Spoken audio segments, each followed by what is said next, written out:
into the Monster Motel. I went to the park 3 times after they modified it, and it was closed every single time.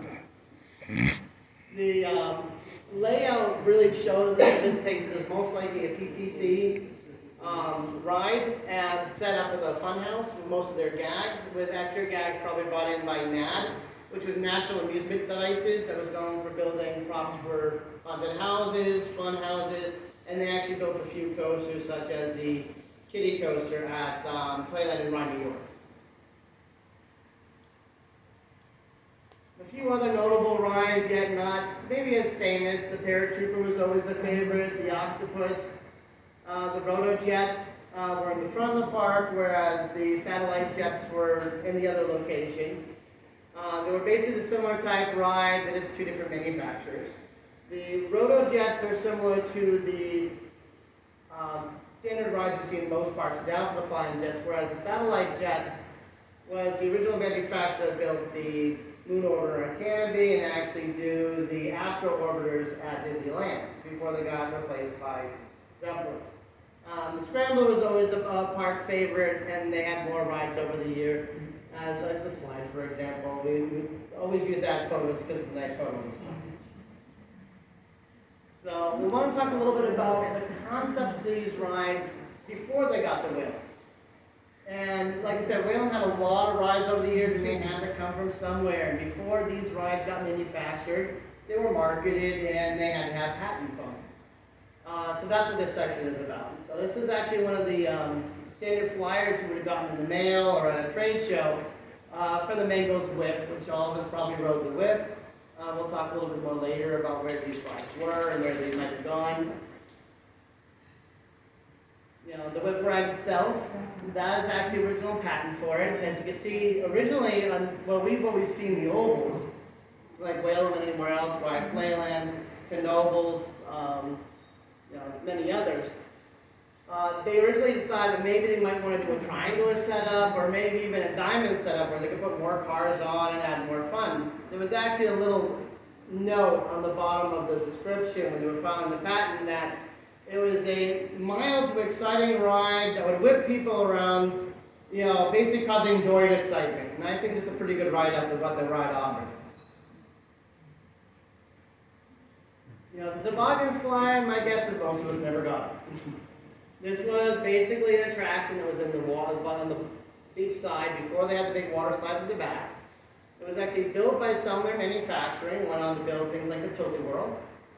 And basically you climb to the top and ride a small sled down the slide into the water, which would basically bounce around the water. And then you'd get out into the water, swim to shore, and they'd winch the thing back with the line. And the next people would ride it down the lake. The flying scooters, built by Bosch Rico, originally designed and patented by Bosch. The Whalom operated these really well. They were one of the few that were out there you could actually snap, although the operator was told to yell at you if you did. I got yelled at many times. They were a great layout, they worked right. These were, we'll get into some of these things went later on. But this was probably one of the more notable rides because it was always right in front of the park. You always see it when you were parking. The Ellen Bridge Ferris wheel, they operated one. This is very common for both fairs and carnivals as well as many parks. They operated a large model. But it was a very standard Ferris wheel, but theirs was one of the older styles that worked off of a band instead of the wheels. So if you remember ever riding this thing, it always sped up and slowed down much faster. And when it was at full speed, that car could swing out quite a bit as you rode over the top. And we don't know completely if the park got this straight for them or if they bought this was one of the few rides they bought off of another park, because this seemed to show up around the same time as that they were getting a lot of rides from Benson / New England Play World shut down. They pulled in a lot of rides from there, so this might have come from them. The Tilt-A-Whirl itself, again, Sumner Manufacturing. This is a very common ride. Most parks have these. Sumner is still an operating company, so you can still buy Tilt-A-Whirls. So almost every park has one. Whalom's were operated very well, had a great color scheme.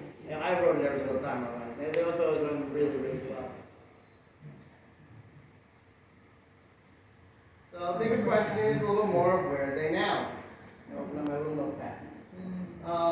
When Whalom shut down in 2000, most of you know that everything was put up for auction. Auction was held, I believe it was 5-6 months, to almost a year after the park closed. And then the rides were basically auctioned off to miscellaneous companies. Originally, the Ferris wheel, for example, went to the original owner. The yo-yo was another one that was owned by Finelli Carnival Line, so they were leasing that, so it went to them, as well as the Sea Dragon, pirate ship ride was being leased off of the Finelli, so it went back to them. The carousel sat in place basically until it was torn down. The Comet, you see, like I said, got torn down. It was October 17th, 2006, so nice birthday present. The flying scooters that we saw before were actually sold to Storyland, who had in turn never installed it because they found out that the swing arms were actually damaged. They wanted to, it sat in storage. I'm trying to get some word on whether or not they still have any of the tubs. But when they found out that the rod was damaged, they ended up buying a brand new one from Larson Engineering and installing the flying fish. But they did have hopes of doing it. Storyland also did buy the whip, and that is currently in storage behind the pumpkin coach. The Looping Rats and the Starship, as you see in the middle, that one's got a little bit of controversy around it. The reports are that it got sold to a Carnival line in Pennsylvania. There is not one Carnival line still operating them in Pennsylvania. But if anybody follows the Facebook page, I've put up some video of the rat cages operating at Knoebels Amusement Park down in Pennsylvania. Those were down for a long time. When they rehabbed them, they had announced they had bought a used one off of the local Carnival line to use for parts so they can use the one that they had had since the 1970s and make one operational ride. And from a little bit I've heard from people who've been to the park and talked to the owners, that Whalom's was the one that they used for parts to get that up and running again. The rotor-jets were bought but abandoned. They basically took the hydraulic mechanisms and then left everything else behind. Unfortunately, while we don't have any tubs, we do actually have one of the swing arms. The satellite jets that had originally came from Palisades Park were also abandoned, and the mechanism was taken, but not any of the equipment, but a lot of stuff basically got destroyed. We were going to get it. I'll get a little bit of some of the other words in the next slide. The Turnpike was mostly abandoned. We don't know who bought the go-karts. The streetcar cars were long gone. And then they basically just plowed over the original track. The yo-yo went back to the original owner. The train was bought by a private owner. He basically is an enthusiast of rides, and he also had some hopes of maybe redeveloping Whalom before it became condos. He was one of the first steps between the Buy a Whale project that Allison Bowen did and in between the eminent domain attempt that a lot of people were pushing for. He was trying to see if maybe they can do something to redevelop part or all of the property. And he bought the train, and he bought for the kiddie rides, and he also owns the flivver ride. So those are stored except for a couple he sold off. He's reverse engineering the train, basically building his own. He's using Whalom's train as a plug to do it. One neat thing about Whalom's train is it was actually the last Alan Herschel, but the first Chance Morgan train delivered. So it was right when the company got sold to Chance Manufacturing. The tip top was scrapped, and both the Historical Society and us both have some of the tubs. Theirs is already rehabbed and on display. Ours is in the process of getting rehabbed, so when we have something, we can put it on display. And then the funhouse was demolished, but the contractor that demolished it kept the barrel for himself. So we actually know where that is. I won't give you two hints, but it's at one of the many, many haunted houses around New England. Like I said, the gentleman that bought the train also bought some kiddie rides, and then some of the other kiddie rides went to Edaville, and that's actually what I was talking to you next. That's my nephew Robert, by the way, in the photo. I didn't steal some random person's photo. They actually bought a number of the kiddie rides, most prominently the satellite jets. They actually operate them today. You can actually ride them at the park. They bought the Tilt-A-Whirl and they bought the Scrambler, but in the case of the Tilt-A-Whirl and the Scrambler, they did what I mentioned that Knoebels did, and they bought those, they had those, and they basically took the set of them and made 2 operational rides out of the set of rides they had. They had also bought the Tumble Bug, but couldn't get it rehabbed or installed, and before they could do anything with it, nature took its course and destroyed all the track and a lot of the mechanisms, so ultimately that ended up needing to be scrapped. But if you ever get out to Edaville, which is right in Carver, Mass., it's not that far away, they have some of Whalom's original rides available to enjoy. And yes, I did enjoy the satellite jets. I rode them with my nieces in my own truck, but up and down the whole time.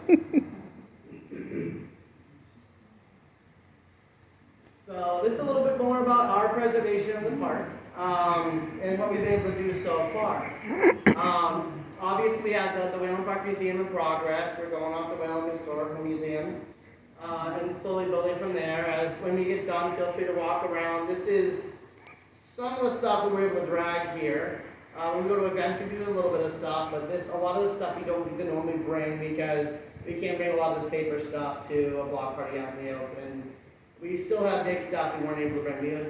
In the next slide you'll see is we not only saved one of the bouncer cars, we actually have some of the coaster cars. We have 2 or 3 of them. We have the bumper car body and along with the wheels, and a number of little pieces of the roller coaster. We were trying to get a big piece of the coaster, but we had no way to relocate it. Over the years, we've kind of been building from there. We've gone to flea markets. We've used eBay. We try to avoid eBay because it's very expensive. They see Whalom and all of a sudden it's worth about 10 times more than it should. But we've done very well with both flea markets, and we've had a lot of very generous donations over the years. One of the largest ones donated was that Scrambler sign in the front of the room right here. As you can see here, we got roller skating skates as well as balls. We have one of those roller skating things on display. Playbill from the dance hall, a scout camp hat, and that's the famous brochure that most of us probably had at one point, and we have a couple of those. So we've kind of been growing from there, trying to find unique items we can, such as the park map and the coloring book. That's buried in one of our boxes over here. Everybody wants to see the whole thing. This is kind of an interesting thing where it says Whalom Bark, Lunenburg Mag coloring book. There's not one photo in there about Whalom. It's basically Whalom branded on the front and then a lot of generic, like carnival type pictures on the inside. So there's probably some company that contracted the same idea out to parks and zoos around the world and made their money off of it. As you can see, there's a big giant balloon in the back. Whalom never had a balloon ride, although probably would have been nice if you would have played. And as you can see, we have 2 of our big posters up on the sides. Those are up on the side there, as well as some of our others.